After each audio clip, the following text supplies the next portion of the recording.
again. So in the last video I roughed out everything in terms of where all the electronics would go. This time round we're actually getting that installation done. This is the ring piece that I made for the mounting of the cyclotron lights, and they're just held in with screws. You can see there a little half moon sort of cut out. That matches up with an alignment section that's inside the pan so that it's held in place and doesn't spin around.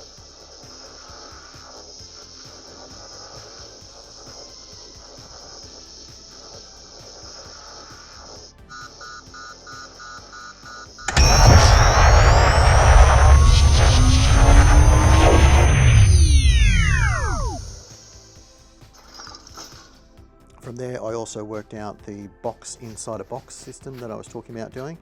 I went to my local electronics store and lucky enough I found a couple that were the right size. The little grey one that I'm working on here for the pack bar lights, I was able to cut a window into it to allow for the blue filter that I'm putting over the lights. This will both hold the lights in place along with sort of keeping all the electronics in that box that I can lift in and out really easily if I need to. The thin blue plastic that I use for it, it's just cut out of a kid's lunchbox that I found at a local dollar store. And it had the right blue translucent colour that I was going for, and that worked out really well.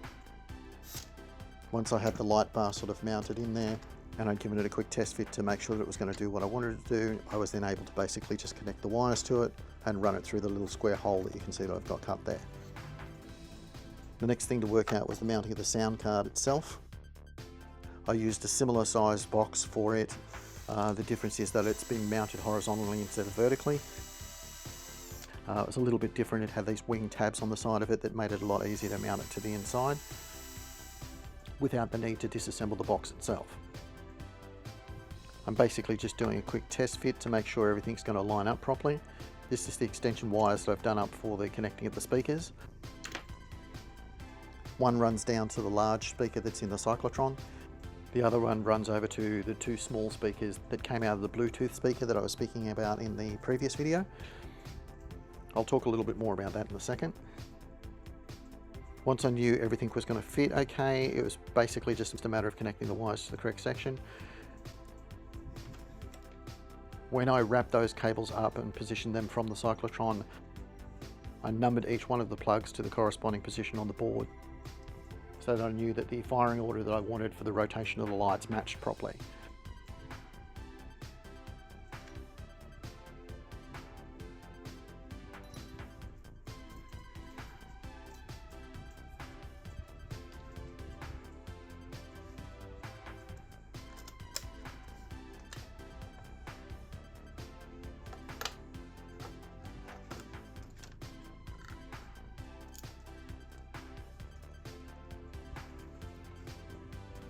From there I just tucked up the cable so that there was enough slack in there to allow for a little bit of play, and attached everything down and tucked it in place.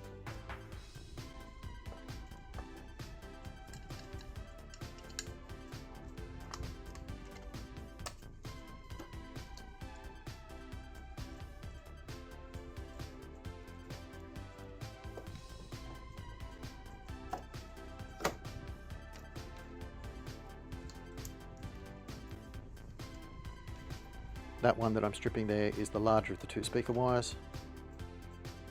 And then obviously everything needs to be tucked in through the top holes to be connected to the soundboard.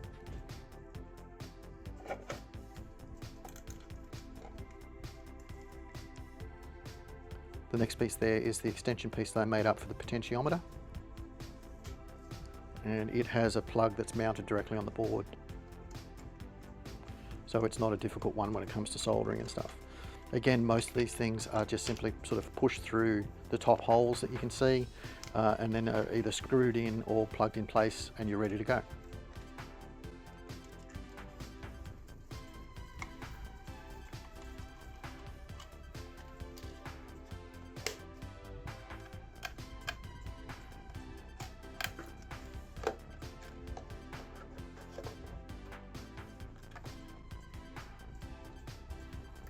Again, that's just winding up the wires so that there's plenty of play and access, and then just tucking everything down to place. The one there with the red tape is the potentiometer. once again, I'm just doing a sort of test on it to make sure that it's actually operating the way it should be in terms of the volume control. I think you can hear there that the sound's working pretty well.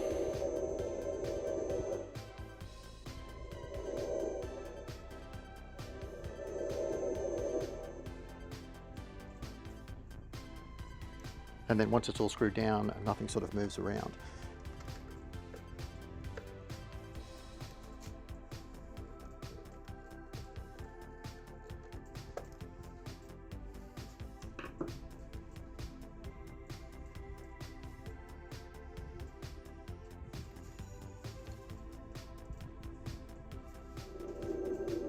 Again, that's the potentiometer coming through the top there that you can see now.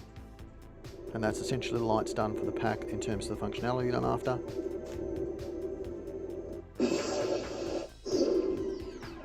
The final thing I want to do is get the internal power supply sorted out. I'm going to put a switch in place. I'm pretty much putting it in the same place that it shows up in the Afterlife pack. The difference is that at the moment I don't have the quote-unquote proper switch for it, so I'm pretty much just using a small inline switch, and I'll probably end up changing that out later on.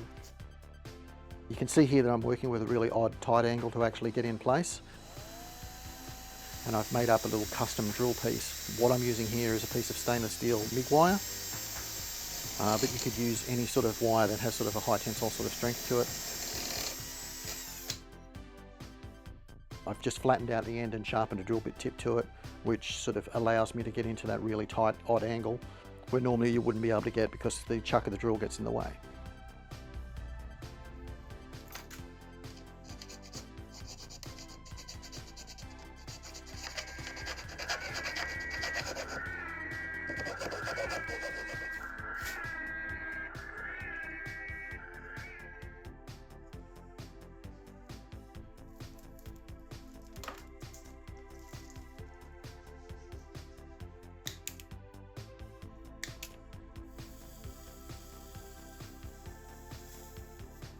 The battery pack I'm doing is a little bit different because I'm setting it up so that it's removable, but it's still within the pack.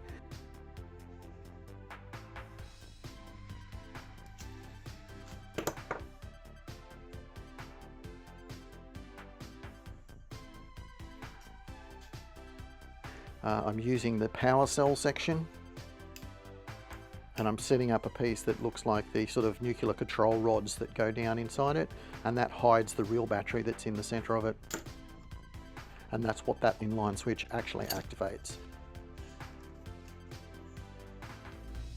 So it now means that there's 2 or 3 different ways in terms of turning on the pack. If you have everything set up and just turn on the pack, you will get that sort of sound effect, but if you just flip that online switch, it just kills the power so you don't get any sort of shutdown noise.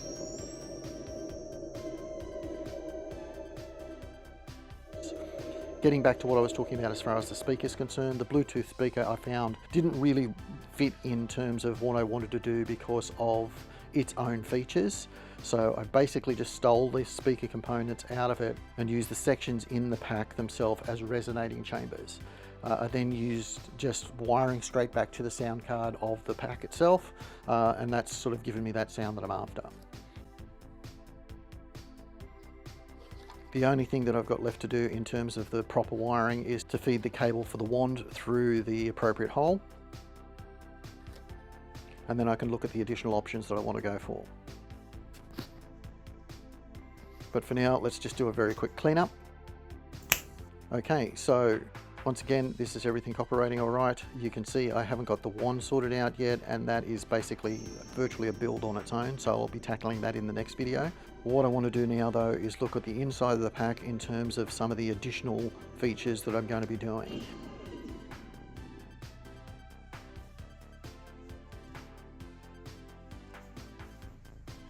This will be a secondary light display that really has nothing to do with the internal electronics of the pack itself, and then include a light ring. This ring that I've found is like a selfie ring that you see people use when they're recording. The big difference is it has a number of different light effects in it.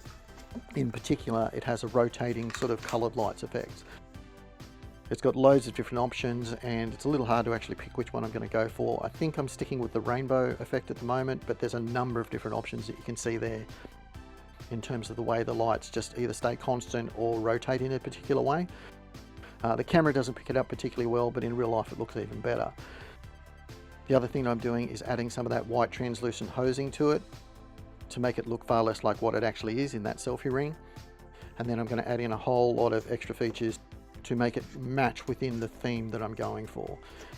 I know that this doesn't necessarily match within Canon in terms of what they're using these days, but when I had the initial idea for this, it was before the first Afterlife film, and as of the uploading of this one, the second film has basically just dropped.